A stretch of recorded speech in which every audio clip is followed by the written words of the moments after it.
Hey guys, it's Brendan the Paleo Dude, and welcome back to another Jurassic World unboxing and review video. Today we'll be taking a look at the Battle Roarin' Beckel Spinax from the Jurassic World Chaos Theory lineup and the Epic Evolution lineup. So, I'm using my old video camera. My phone is out of storage, and I'm hoping the video quality isn't terrible, but I think from what I see on the small screen on the camera, it's actually pretty good.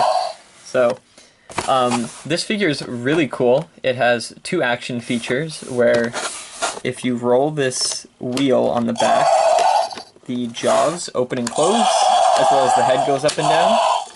And on the tail, if you roll it backwards, the spikes kind of point up. And then if you roll it forwards, they get sucked back in.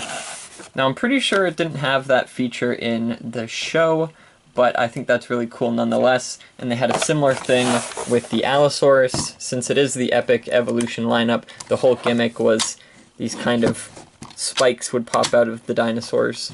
And they did that with the Triceratops and other figures, so kind of cool. This one is not electronic, but it has the same gimmick of... Oh, it is electronic. What? Okay, never mind. Anyways, so it has this wheel on the back that you roll. And yeah, they're the same size and price range, so I think it's kind of like a continuation of that. Think of it as like the Therizinosaurus, Indoraptor, Carnotaurus size range. So this figure is pretty big. And on the back, yeah, it shows the spikes. I don't think my spikes point out that high, but I don't know if that's for all figures. And of course, this is the lineup where we have scan codes pulling out of the body, which now are retired, and we're back to scan codes on the feet in the Rebirth lineup, which I'm really glad. Please don't have... darn. Okay, so this one has the pesky foot things, so we're gonna have to get in there. And of course they don't give us a little cutaway on the bottom to get to them, because why would they? So we're going to have to do surgery on the box. Oh well. I think we can do it fairly easily. Now I keep all the boxes. Usually it sucks when I have to mutilate them, especially when there's no tape. Like some of the new Rebirth stuff, they don't have tape on the box, they're just glued, so I had to rip in, but there. Very nice, very precise. Now let's unlock those feet. Dumb anti-theft device. I do like the packaging. Packaging's really nice. It's got the road going into the distance, got the mountains. Definitely fills the vibe of the show. And I love this logo. Huge logo on the side. Got orange and yellow kind of spray painted on. Well, obviously it's not spray painted on the package, but it's meant to look like, I guess, spray paint. I love it. That is very cool. That is very iconic. The packaging is super underrated, because what we're going to see next is the this packaging. It still has that big logo in the corner, but the whole background is just a zoomed in of the Tyrannosaur skull. So I definitely miss this kind of diorama-esque background for the Chaos Theory Epic Evolution before we go into just Chaos Theory, which is the next lineup that fills in the gap between the Chaos Theory lineup and the Rebirth lineup. So we'll be unboxing those ones after, but let's take a look at the Beckel Spinax. I'm pretty sure in the show there's two color variants of it, maybe? But I can't remember, it's been so long. The tail has side-to-side posability, it can't go up and down, but I think that's fine. And it's pretty loose, which is good if you want to like whip it around at other dinosaurs. And I do like that the action feature does work with the flexibility. Now, again, I don't think these come out further, but on the box it shows them like really sticking out. I love that back ridge. It's really nicely painted. Each one of the skin kind of flaps in between the spines have an individual kind of paint detail or pattern on them, which is a really nice detail. There's this kind of dark red, purplish line that goes from the bottom of the stomach, kind of hugs along up the neck. The whole arms are painted, or not painted, the plastic is that color, but they're that color. And then the head's that color as well.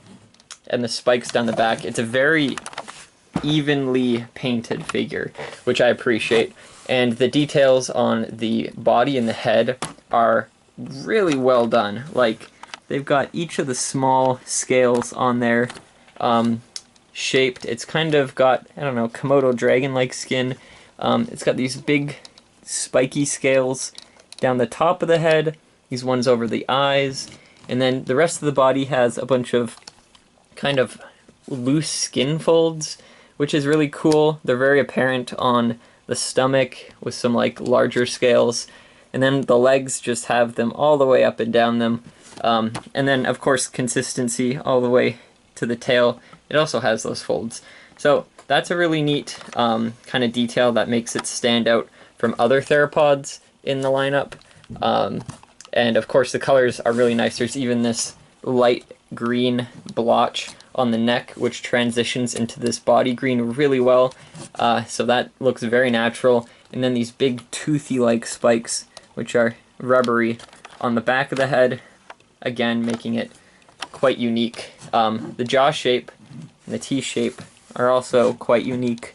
You can see it's got these big teeth right here and smaller teeth in the back. Same with the front teeth, they're very big.